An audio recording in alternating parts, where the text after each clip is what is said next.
So in the course of evaluating rheumatology patients, many of them have symptoms and signs, and sometimes the physical examination is not that accurate, and often we're in a dilemma as to whether or not the patient's symptoms are due to active disease, damage or deformity, or whether there's ongoing inflammation or some other process. So ultrasound is just an additional modality that helps us look at the anatomy and decide whether or not there's significant pathology that warrants a change in management or ongoing management. So, for example, hands and wrists are commonly symptomatic in rheumatology patients.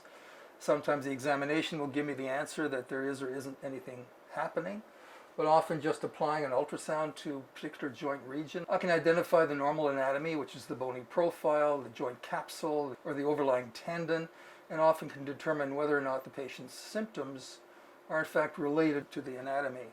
And similarly, we can, with ultrasound, assess many areas on the same visit. So I can assess all her MCP joints.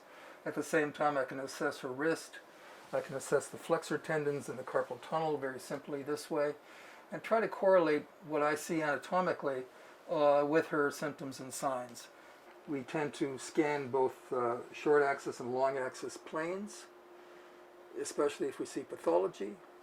And we can scan not only on the volar side, but also on the dorsal side, again to validate the fact that there may or may not be pathology. So you can appreciate how this can really supplement and complement the physical examination. This tool can be applied to all joint regions, so we can assess the elbow, the shoulder, hip, knee, and ankle. We simply modify the various settings on the machine to optimize the images in the area of interest. On top of that, we can actually do procedures using the benefit of ultrasound guidance. And we find that when we do, for example, an aspiration or an injection, using ultrasound guidance, we can actually see the needle as it progresses into the area of interest. We know that we hit the target, and we know that we can, for example, inject the appropriate medication into the very region that we want to get it into. So we find that ultrasound guided procedures are a bit more effective, certainly a lot less painful than so-called anatomic guided procedures. By the way, this is Anne, my medical office assistant, who's acting as our patient today. Thank you.